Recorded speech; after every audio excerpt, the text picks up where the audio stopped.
The more we can do that and learn about each other, those biases will break down because people won't hold them. People will demonstrate empathy and understanding and say, right, okay, we're here as a team. What can we do? What can I do to help? What can I do to make this better? It's easy to very quickly say we have this many women working for us, or this many women in these kind of roles, or in the senior position or junior position, or, whatever. And equally, someone's ethnicity, it's easy. These are easy markers. Where we have to do a bit of work, if we are truly interested in creating our cultures and eliminating toxicity from our workplaces, is those invisible differences. I hear women say that as much as men because they've become so used to being one of the boys. And I'm not against that at all. And I've exactly what you described. I've been the only female in the room. And sometimes you do end up changing or being a bit more resilient, or feeling that you can't be too feminine. You can't have an off day. You've got to work at that a little bit harder because you're the woman. Welcome to Her Perspective, Women Who Inspire. This podcast will inspire you with personal stories of women who have followed their own unique path to success. I'm your host, Astrid. As a career coach and mentor, I support women on their professional journey with heart, experience, and plenty of practical knowledge. Having spent many years as a leader in the tech industry, I know the challenges and opportunities firsthand. My mission?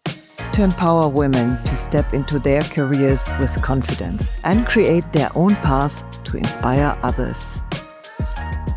First of all, let me introduce to you my guest of today's episode. Today, we dive into the incredible journey of Iffat Chaudhry, a fierce advocate for diversity and a woman who believes in paying it forward. She's the bid manager at Involve Visual Collaboration, leading new business opportunities across diverse sectors. With a master in leadership from UCL London, she focuses on building inclusive, human-centered workplaces. She is a vocal champion for diversity, equity, and inclusion. And believe me when I say, she is making waves in the global AV industry. And furthermore, she is the host of WhatIff videocast, where she engages with guests on diversity, inclusion, and equity topics, driving change and paying it forward. I will share the link to the videocast in the show notes. Named one of the AV industry's living legends, she is breaking barriers and inspiring the next generation. So stay tuned as we dive into an inspiring conversation with Iffat Chaudhry, because when a woman breaks through, she opens the door for many more.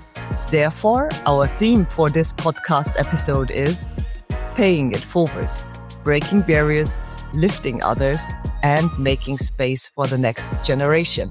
So welcome, Iffat. It's so lovely to have you here. Thanks for taking the time to join this episode.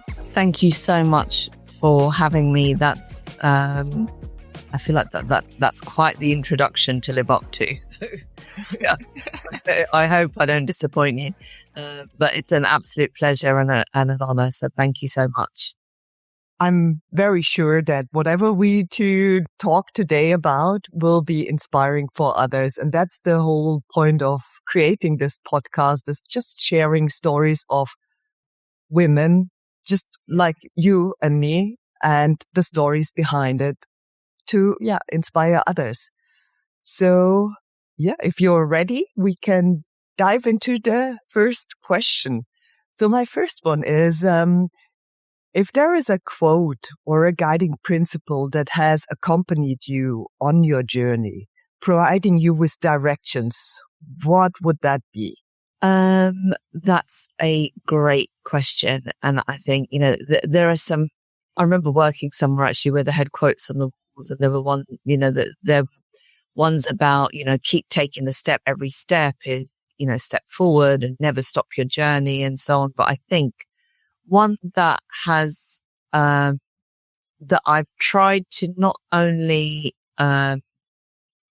adopt, but I think it's kept me going for many years, is to embrace the journey and not just look at a destination. It's great. I love it when I meet people who have this goal in mind and they know the destination and they want that job title or they want, that particular goal or focus. I've never had that, actually. I've been a bit more fluid in my journey. But for me, embracing the journey and seeing where it takes you. And actually, I don't know if we ever reach a destination. I hope I don't reach a destination, because for me, growth is important as well. So I can't even remember where I first read that kind of philosophy of embracing the journey that you're on and taking something out of every experience that you go through, whether that at the time feels good or it feels bad. You've got to, take it, that's your journey and that's what makes it special for you. Yeah, love that. And yeah, I can 100% relate to this. I think it was also for me a bit of my way of having that career is by focusing really on the things I was doing at the moment and embracing the job that I had, and not really looking at the next one, but focusing on this and embracing everything that comes. Even, in IT, we all know, can be a reorg and can be that this job is gone. And so therefore it's even more important to know what you have and be there in the moment. Yeah. I love that.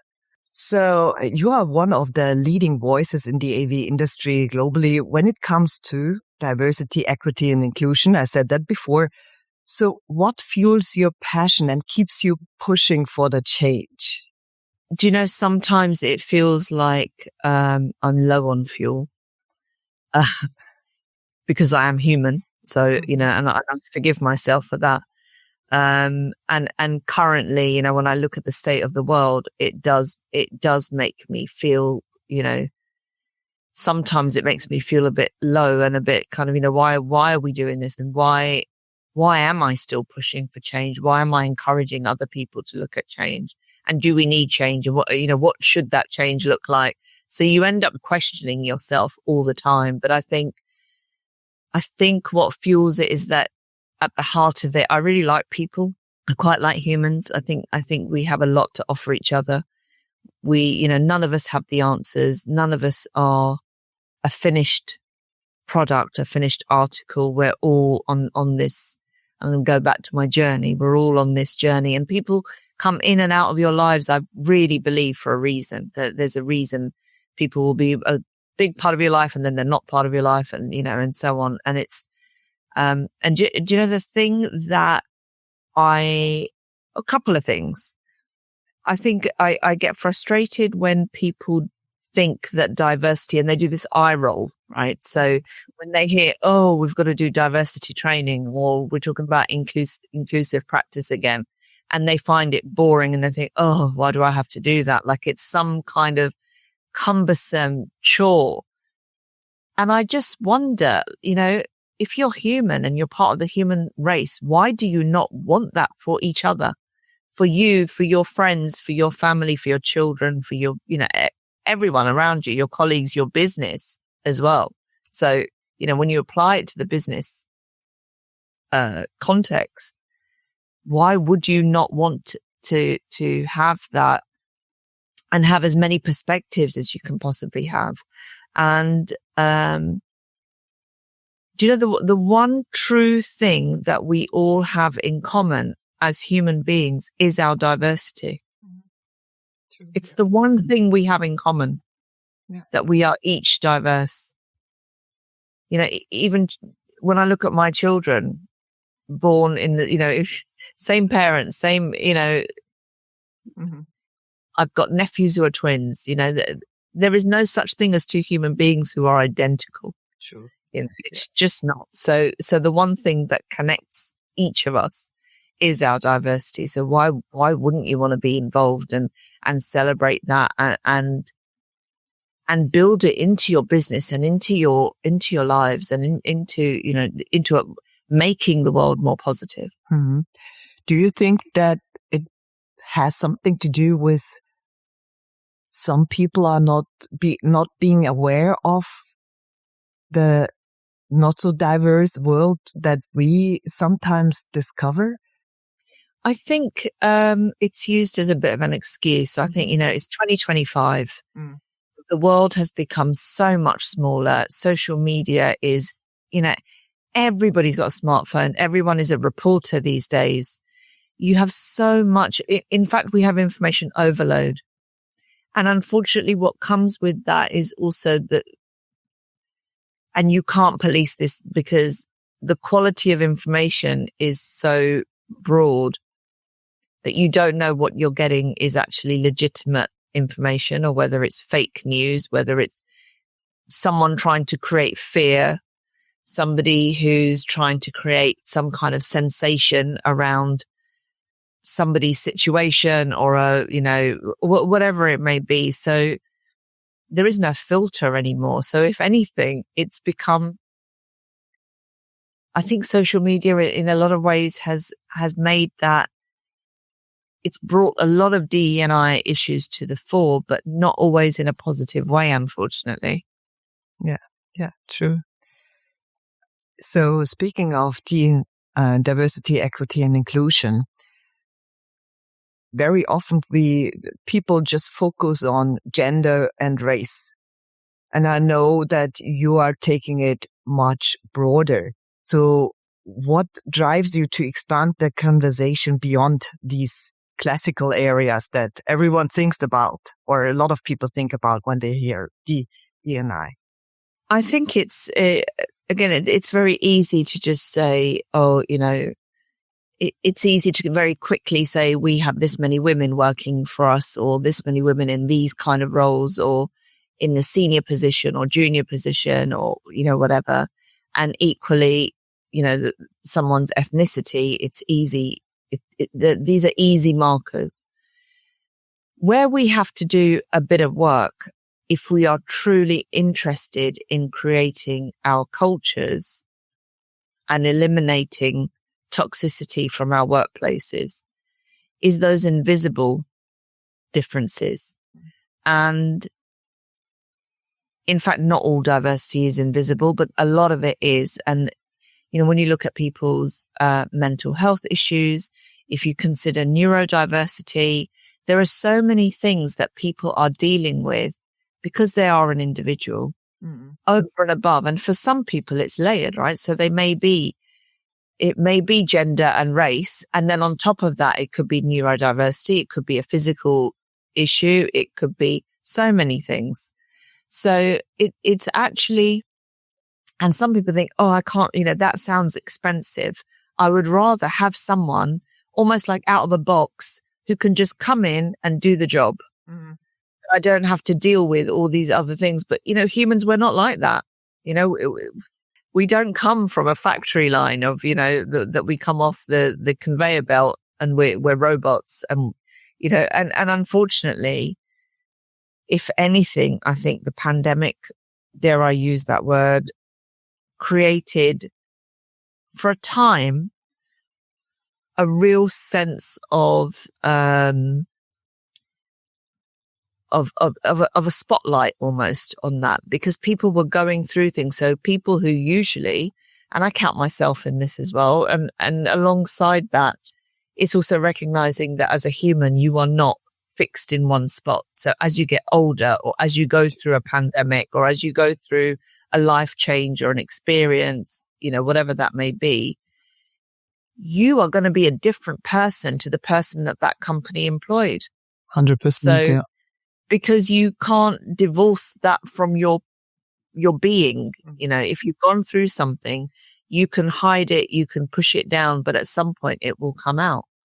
So I think we had a moment, I would say probably a couple of years of people being a bit more considerate and thinking, okay, so what do my people need to be their best?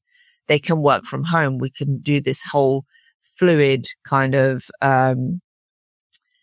I don't like to use the word hybrid so much because the job is the same. It's about offering flexibility to workers and offering that, and listening and saying, okay, so what do you need? What do you need to be able to work from home? Suddenly, employers when they realized that to keep their business going, their person could work from home, but they need a screen or an extra screen or a camera or a decent microphone or headphones or something, right? It feels like that's gone out of the window a little bit now. Now we've hit kind of 2025 and you're seeing some big corporations with the pushback to the office and so on. And I can see the argument for both of those things, but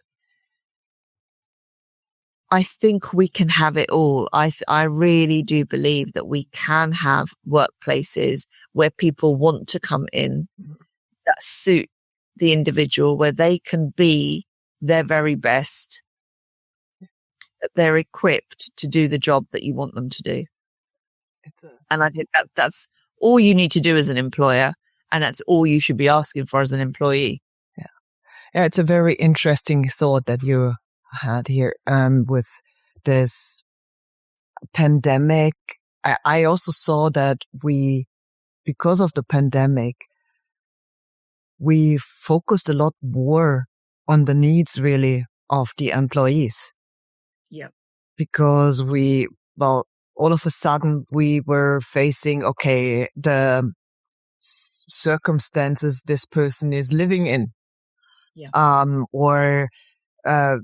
Yeah. This person has a family and this was somehow a bit hidden, and due to the pandemic and the focus on really each one per employee, we focus a lot more on the individuality of each person. Yeah. And I agree that I think both is possible. The reason for people to go to the office should be because they want to go. And what I'm also missing is that companies take the knowledge that they gained through the pandemic about the needs of the people and transferred this knowledge into, now let's revisit how our office looks like and what else can we offer. Simple things like getting packages delivered at home. I mean, it was very easy and everyone is now used to order a lot online. When you're all of a sudden have to go back to the office, why not implementing something that you can just ship your packages to the office? Would makes things easier. So little things. And that's a really interesting thought. And I don't really think that a lot of companies look at it that way. They invest in offices. They look nicer maybe than before, but it's not about the colorful wall or a canteen. It's nice, but yeah, true. And ultimately, I think it's important to remember that without people, we don't have our businesses, right? We're not at that point yet. I know everybody loves thinking that AI is going to take over the world and we won't need humans anymore. However, that hasn't happened yet. And we still need our humans and our workforces to be healthy and happy and willing and at their best as far as possible, right? You're never going to make everybody happy. It's just not possible. Sure. And I do think there's a lot of benefit, as humans, we need human interaction as well. So achieving a balance, achieving something that works comes from listening and having conversations and listening to your teams and working out what actually will suit, the majority, and working towards that. So I don't think it's that complicated. Yeah, true. Shouldn't be. It shouldn't be. No, not at all. Going back to a little bit your theme for today, we often talk about breaking the bias. And so what does it really, really mean in the day-to-day life, and how can people take action to challenge their own biases? this is a really very, very complex, in some ways, I'm going to say it's really complex and really simple at the same time. It's simple because if you can pause and just think before you speak, or think before you make a decision or take an action of, okay, how is this going to be received? How could I do this? How could I present this differently? And that knowledge comes from talking to your people and understanding what works for them and what doesn't. But ultimately, where it becomes complex is because we don't know what we don't know. We don't know what our blind spots are. And if that's not our lived experience, so for example, if I have somebody in my team who is neurodiverse and I don't have that experience, it's up to me to take a step towards that person and for that person also to explain to me that actually on this day, this might work for me, but in another situation, something else might work better for me. And you do it with a bit of compassion, but you do it through that conversation. And it's important, I think, to create safe spaces where those people feel able to share that personal information about themselves. Because as adults, we don't have to. We don't have to tell somebody if we're going through something, we can keep it. And research shows that it's well over 50% of employees will not share any kind of issue that they might have because they're worried firstly about getting the job. Then if they get the job, they don't want to be overlooked for promotion or for particular projects or whatever. That's really well documented that we try and keep it secret. But if we can create safe environments where people can say, do you know what, on this day, if this is going on, I will struggle. I mean, there was an article that I saw, and this is not headline news or something rare because I know it happens a lot, but it was a young girl who suffers from seizures, and she might go through a month and have no seizures, but then in another week she might have 10. And her employer, pushed back and said, well, you can only have this much time off sick. And it's just not something that she can predict. So I think measuring your staff on their ability and their output and the work that they're doing, but also having that. And I know if it's a small business or a small company, it can be hard. If you've only got a small team and that one person is off for a whole week in a month, it's hard, but you've got to have a plan in place because I always say, people die.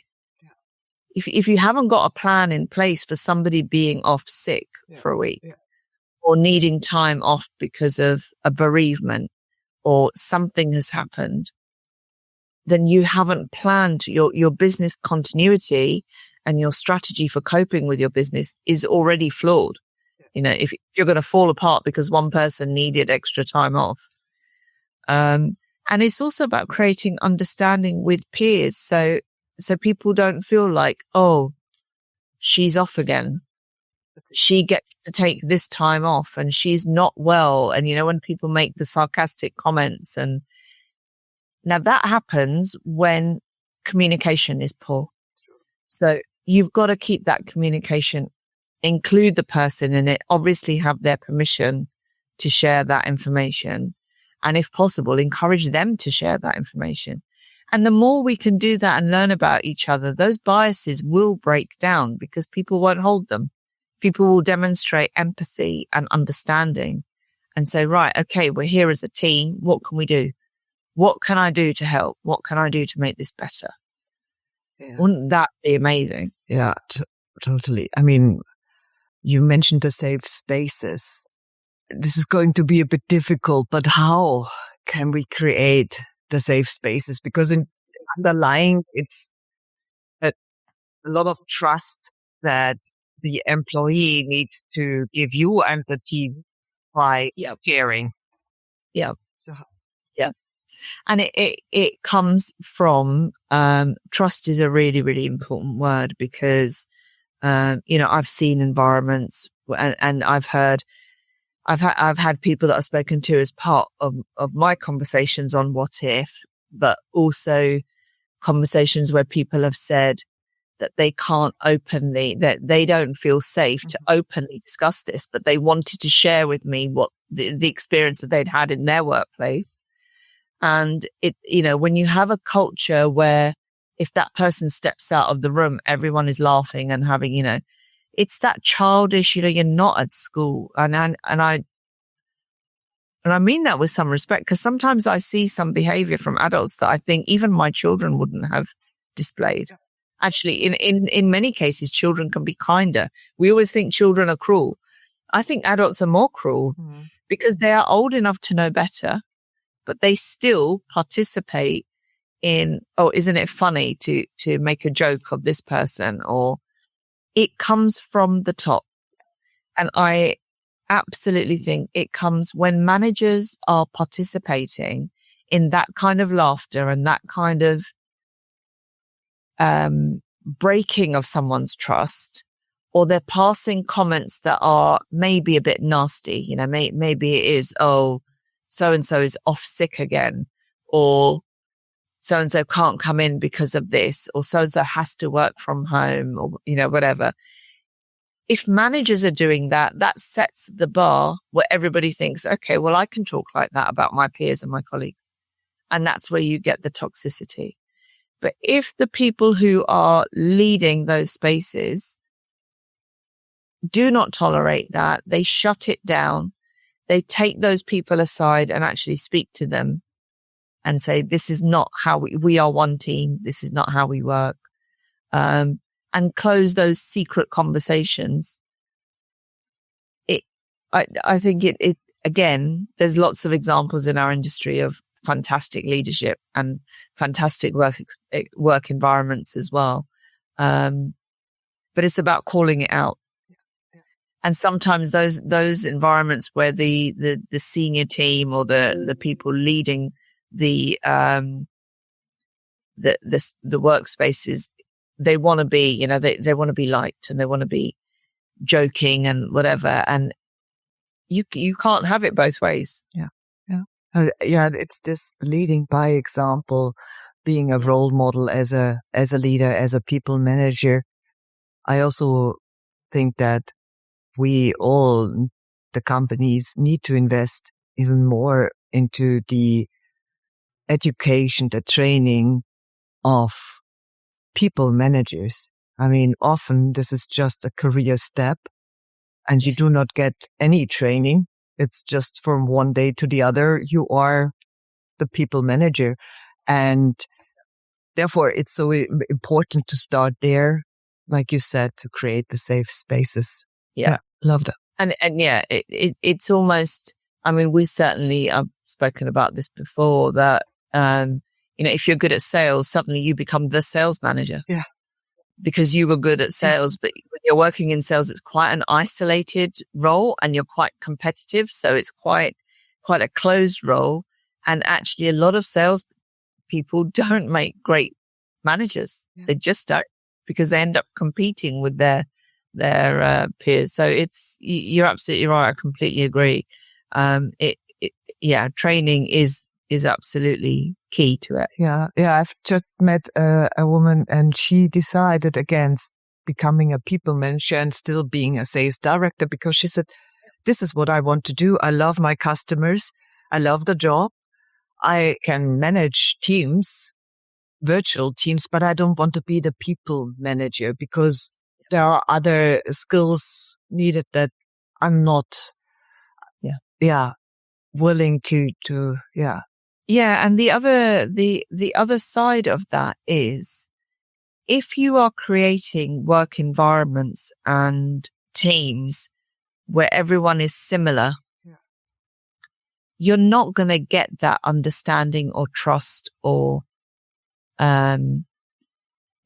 positive working environment, because you just don't have the number of perspectives. The more perspectives you can have, you need a bit of a bit like Tom Hanks's box of chocolates. You need a mixed box of chocolates in your teams, I think. because you need that variety. And when you get that variety and you get a blend and people are working together, it fosters such a positive work environment. It's great. Yeah, especially as you said it. I mean, as a woman in a male-dominated industry, you are often the only woman in the room and in the meeting, and creating a safe space for this woman to be a woman is not an easy thing if you feel like the only person that is somehow different to the others. I mean, like, we know everyone is different, but very visible, there's just one woman. And therefore it even requires more focus and work by the people manager to make sure. And I have seen women leaving teams because of that, because they never felt like they belonged to the team. Yeah, exactly. And it's a shame, because I think there's a point where some people will say, and I've heard, and I'm not even going to blame men, because I've heard many women say this as well. Well, why do we need to single out women, and why do we need to create more opportunities for women and so on? And I hear women say that as much as men, because they've become so used to being one of the boys.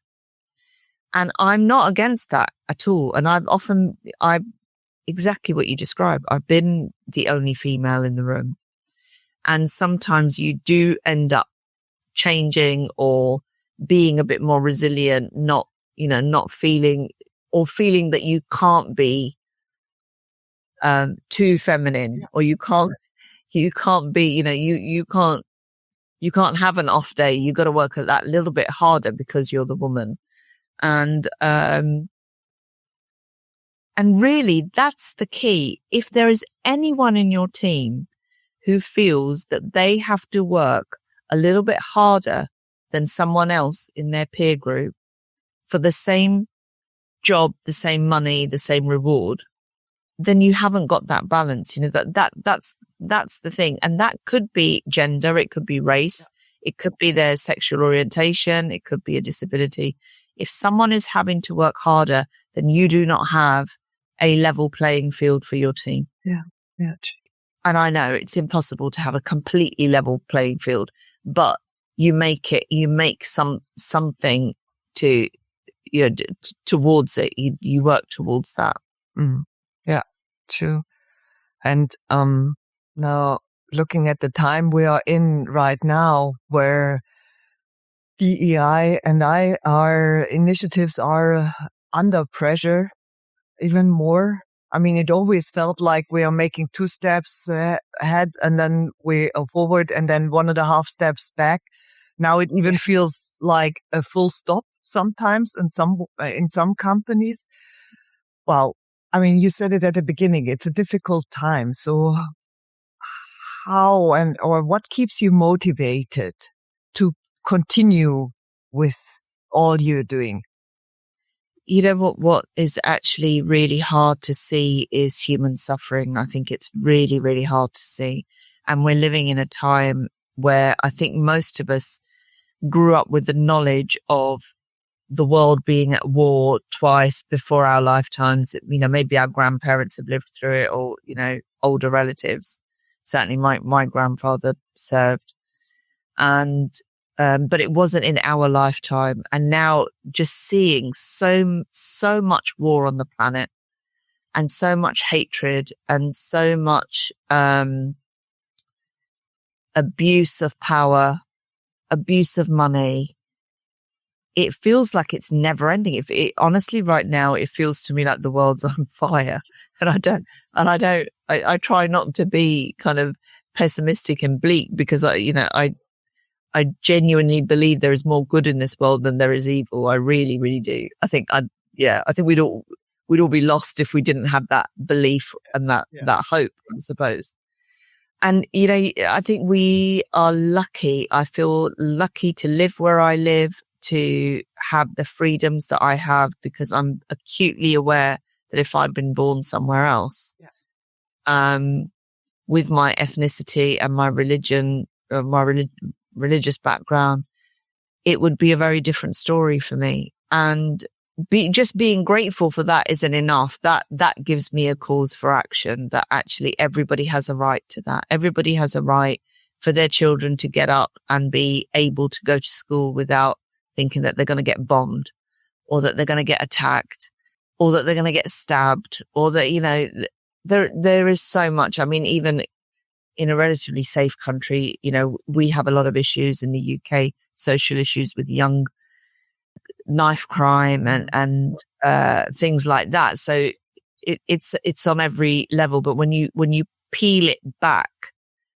and you look at where that hatred is coming from, and, you know, what is it that creates that hatred for one human being to another and from one child to another?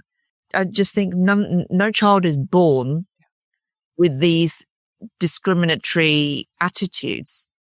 We're not born with it. We learn them. We learn. And some of it obviously it's innate in human nature because we have the fight or flight. So if someone is different to us, our natural instinct is to think that's an enemy and to step away from them, you know, whereas common sense has to kick in at some point to recognize that, oh, actually they're another human being just like me, just because they look different or they are dressed differently, or, you know, the threat. And then, you know, that's obviously a high level, but if you drill all the way down and you think of organizational structures and discrimination in the workplace, we're carrying those biases into our, you know, we don't remove them, but I guess it's where you have organizations that are strong and have strong messaging on tolerance and the kind of behaviors they expect, and that you're there to do your job and get on. It's wrapped up in so many things. So that's quite a convoluted answer to your question, but it just is a very difficult time. And I also believe in the ripple effect, that if we all have to do something, we can't say, oh, well, I'm not going to do this, or I'm not going to vote, or I'm not going to go and stand up or speak up or whatever, because it makes no difference. But actually, cumulatively, it will make a difference. It does. Mm-hmm.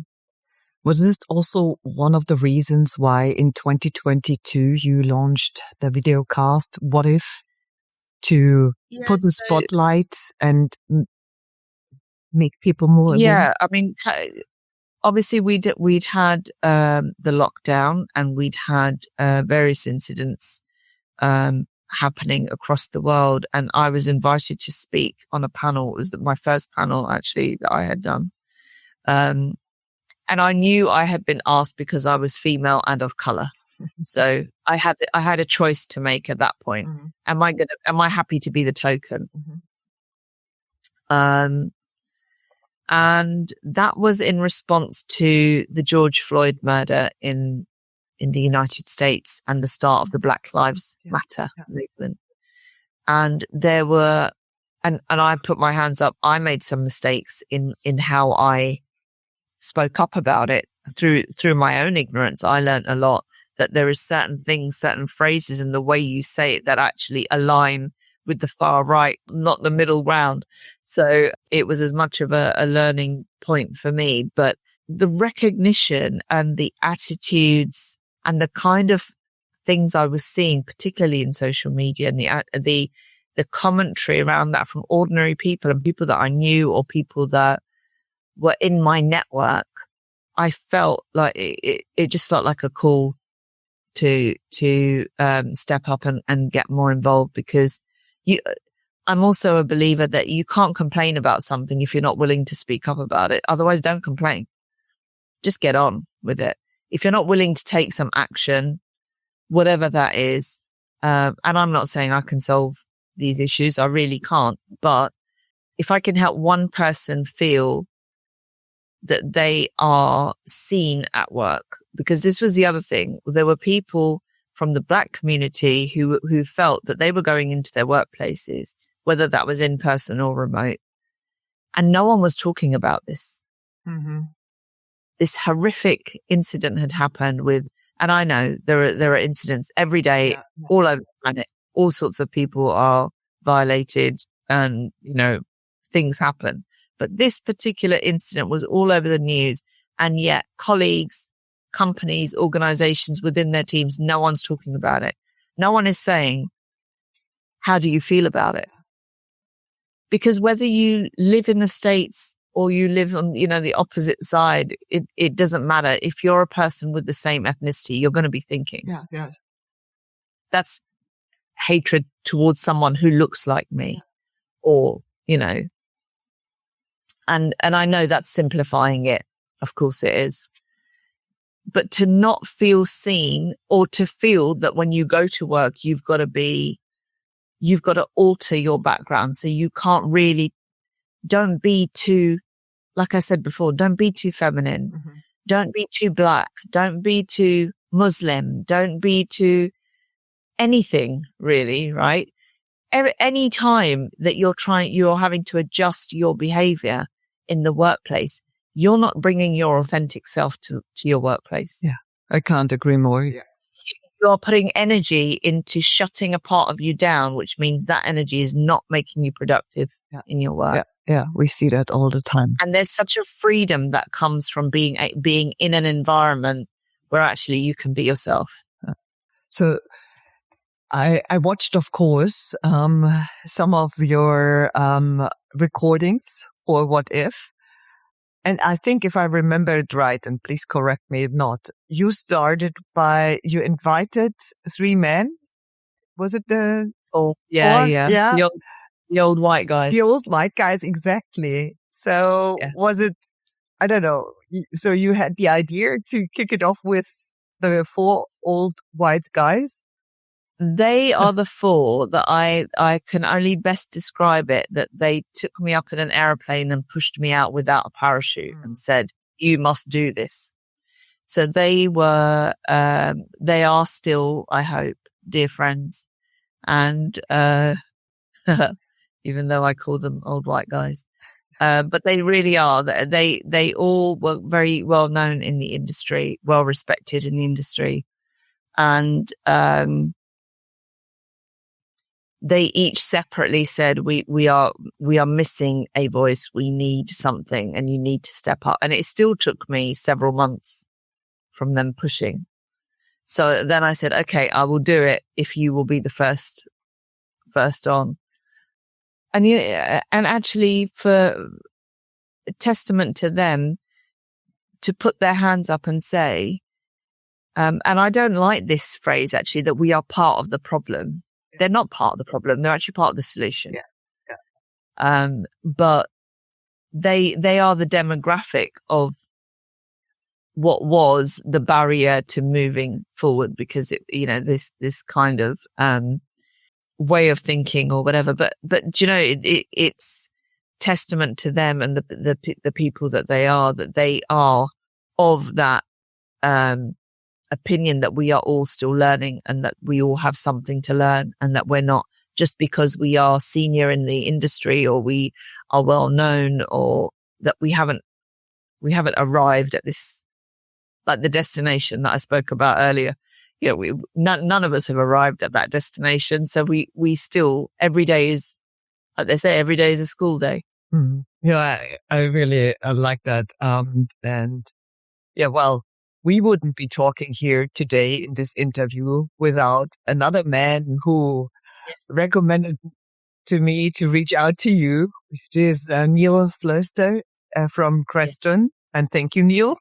I'm sure he's going to listen to this episode. So I love that so much, because I mean, I think I met Neil like twice only, and he immediately said like, hey, you are doing this podcast. You need to talk with Iffat. And so I love that. It's so nice. And he's a huge ally. He really exactly. is. He is such an example of true allyship, and somebody who really not only gets it, but actually just actively always wants to learn more. He's phenomenal. Absolutely phenomenal. Yeah, really, really good. Yeah, and it's also a good example that whatever all the women did in the past years, it wasn't for nothing. There are a lot of supporter for D&I initiatives, and that is also what keeps me going. Yep. And I see that everywhere. If you're open, you will see it. And that motivates, I think, the majority of us, where we see, hey, we are making steps, and the visibility. Yeah. And that the need is there. Yeah. You know, when you look at, I don't think there'll ever be a time when you don't need it, because we will always do better. We're never going to reach utopia. We're never going to reach a point where there's perfect balance in the world. You will always need to speak up for the underrepresented, to make sure that discrimination is minimalized or eradicated if possible. And I don't see a time when it won't be discussed. And I don't mean that in a negative way. I mean it in a hopefully these discussions will become more and more celebratory, and we'll be talking about lots of good practice and not, oh, look, this employer did this, or whatever. And I try not to name names, because it can happen anywhere. Yeah. Just because you work in one organization and something happened there, people move. So it's people that are the issue. People are the ones who take that behavior with them to other places. Yeah. And there might be some environments that are harder than others, but ultimately we've got to deal with the issues, and we've got to talk and keep conversations going, so that you also, there's something about, and I don't use this word lightly, is this, bullying in the workplace as well. And that sits hand in hand with discriminatory behavior. And it's such a well-known fact that when you start having these conversations, and the more you have these conversations, the bullies lose their power. That power, you're not giving that power to the person who is causing that toxic environment or that group of people, because it diminishes, because people see the benefit and the strength in the positive side. And over time, it does work. It absolutely works. Yeah. Yeah. We also chose for this episode paying it forward as the theme.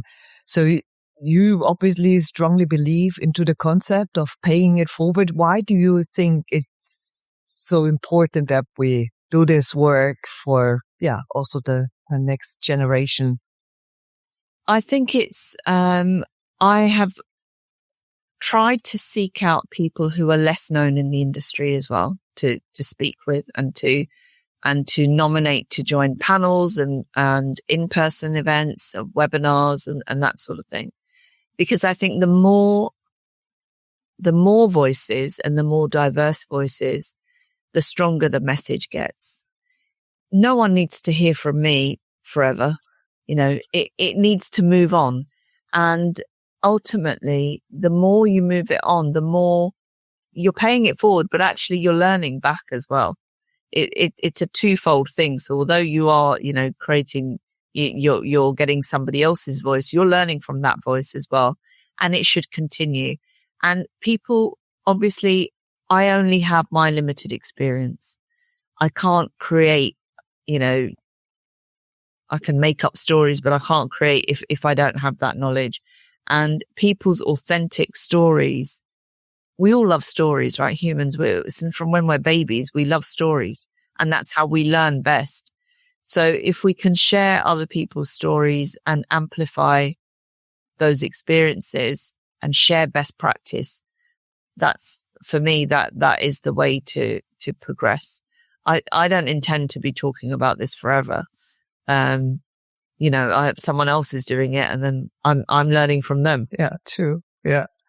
And there are really a lot of also young women out there who are, advocates and are. Yeah. So I think we need to get to the point where being loud and having a voice is just the normal. It's normality. Yeah. Yeah. So we are almost at the end of the interview. I have two last questions, which I always ask my guests. So the first one is the best career advice that you ever received. and how did it impact your growth or past the journey? So, that's a fairly easy one. I don't know how impactful it would be for anybody else, but it certainly impacted me because, first organization I joined, I worked in recruitment initially. And, I remember, and I was the youngest in the team. So I was the baby of the team. And I remember my manager saying to me, right, you're going out on your first client visit. Never let them know that this is your first day on the job, or that, that you're new. And I remember going in to speak to this, and this manager, and, it, just because she had said that to me gave me this confidence that I can answer this question and I can use the words like, let me just be sure. I think I, I don't want to get it wrong for you. Let me just be sure. And I will be back. I'll come back to you. I felt so equipped and so empowered to get on, instead of her saying, if you're not sure, ring me or come back to me or take me with you, or there was none. She absolutely empowered me by giving me that advice on that first day. And I have, I think as I get older, I care less about what people think of me as well. So that's something, that comes with age, that you wouldn't know that when you're younger, but I certainly have reached that point now. But I've been in shops where someone has said, oh, I'm sorry, it's my first day. And I stop them and I say, don't ever say that to anybody. Because the minute someone says that, then the person loses confidence in you and they want to speak to your manager. Yeah. They want someone who is in control and who's in charge. So I think about that manager often and how she absolutely empowered me. And I didn't even know it. I didn't even know the strength of that until many years later. Yeah. I think that's a really good advice, and I'm very sure that others can take that as well. And thank you. So you were already talking about the young Iffat. So if you would meet your 25-year-old version of you, is there anything that you would want to say to her? Yeah, absolutely. Have the confidence to speak up when you see something is wrong. Because when I think back of my earlier work environments, and again, this is a story that I've told before, but I remember working with somebody who was excluded from many things because of a physical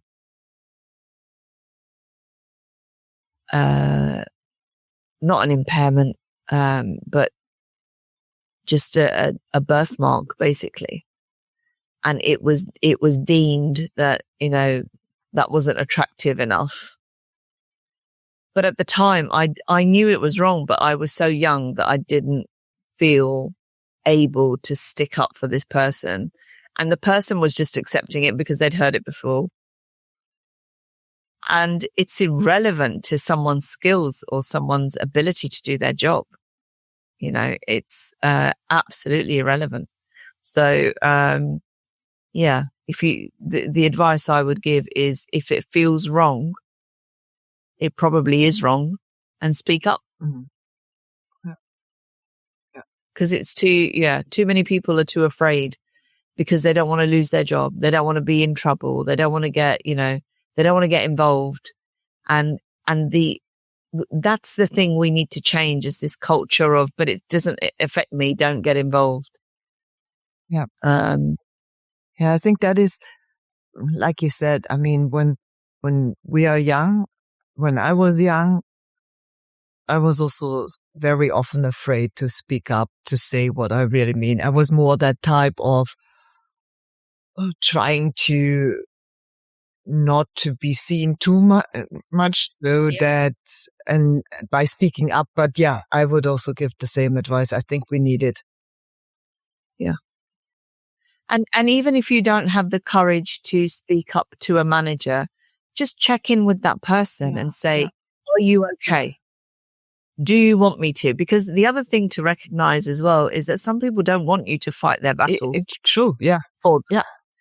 Maybe even just if I now think, if I could have just checked in, because otherwise, and obviously this has had a lasting impact because I'm going back 30 years and it still bothers me today.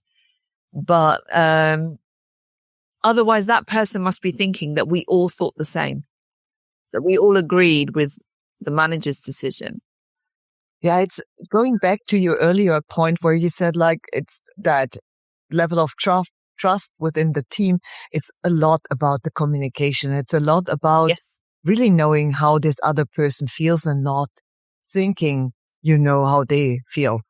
Asking is the best and first thing to do in this in such a situation, and reaching out. True. I've seen that as well, that someone was maybe fighting for me and I was like, not for this. This doesn't matter too much to me. In other situations, yes, thank you, yes, but not here. Yeah, very good. So is there, I don't know, a last thought, something that before we go to the rapid fire questions? Yeah, the only other advice that I would give is if there is a networking event, if there is some way of you connecting with other people, whether that's women, whether it's people of your same ethnicity or other race or disability or, whatever it may be, don't underestimate the power of your network and who might, be able to support you with something or who you could learn from or listen to. I think,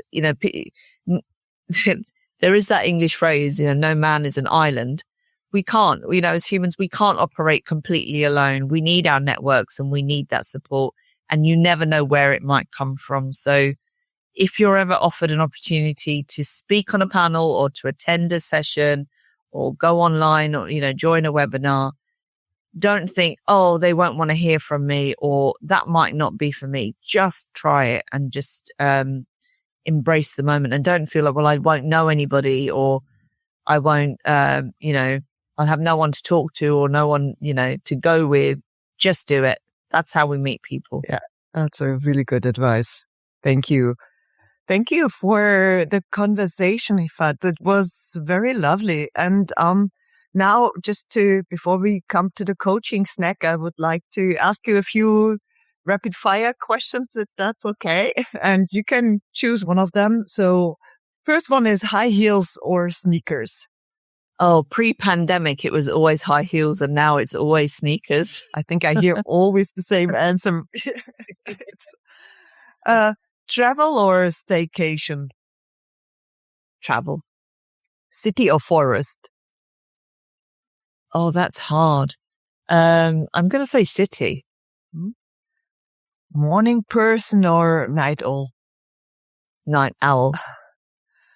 Chocolate or vanilla? Chocolate. Summer or winter? Summer. On stage or off stage? Always on. Oh, good. Work hard or work smart? Oh, I do both, I think. I hope. Okay. Let's go smart. Good. And then book or podcast? Book. Good. Thank you. This way we got to know you a little bit more. Thank you so much. So now we move on to the coaching snack, which is always related to the theme. Is there any, book recommendation or TED Talk that you think that you would like to recommend to the listeners? There are so many, but there's one that I pulled out and then started to reread again, and then I'll put it away. But it's called Atomic Habits. That's cool. Have you heard of it? Yes, I did read it as well. Yeah. Yeah. And I think I read it a while ago and it's something that I can pick up and just go back into. And I love the title. I love that it's atomic because I also am a big fan of Blondie. So that always drew me to the book in the first place. But the structure of it is such that you can dip in and out. There is so much that you can adapt to your own personality and your own context, because from one year to the next, you're going to be different.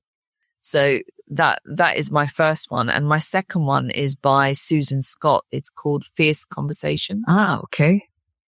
This one I don't know. And really learning about having those difficult conversations and how to actually present yourself, which I think is great for anyone, whoever you are. Yeah.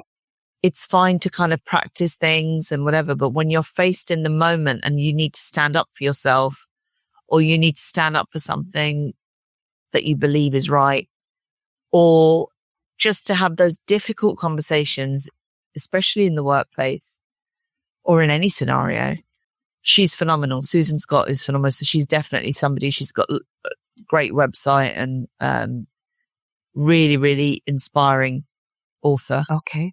Thank you for the recommendation. I will definitely buy the book, and because that is fierce conversation, like you said, that is also something that a lot of people struggle with. And well, if in work life, but also in private life, sometimes you have to have these conversations, and the better you prepare, the better the conversation will go. Yeah. Okay. Thank you. So, before we wrap up, where can listeners connect with you and follow your work?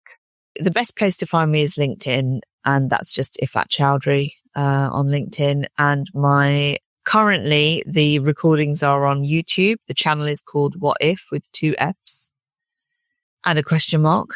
And it will be very soon. I will be transferring the audio files so that they can be just audio as well.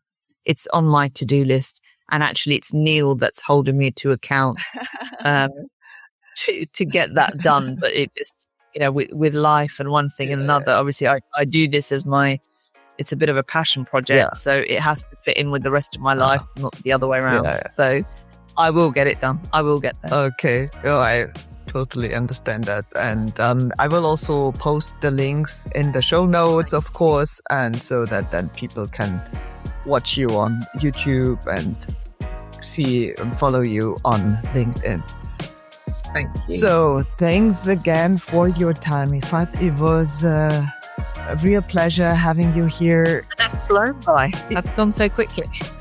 Yeah, that's why I really love doing it. This podcast is I'm able to meet really inspiring women who have a lot to share. And yeah, for me as well, it's always flying by, and this conversation was really great. And thanks again to Neil for connecting us. And I hope we stay in touch and stay connected. Absolutely. Yes. Thank you so much. Thank you. Thank you for your time. And to all of you listening, if you enjoyed this episode, it would mean the world if you left a comment, shared your favorite takeaway, and hit that subscribe button. Subscribing really helps me grow, helps with the algorithm, and even more importantly, it helps me bring even more inspiring women to the show to share their stories with you. Thanks for being here. And I can't wait to see you next time. New episodes land every other Tuesday.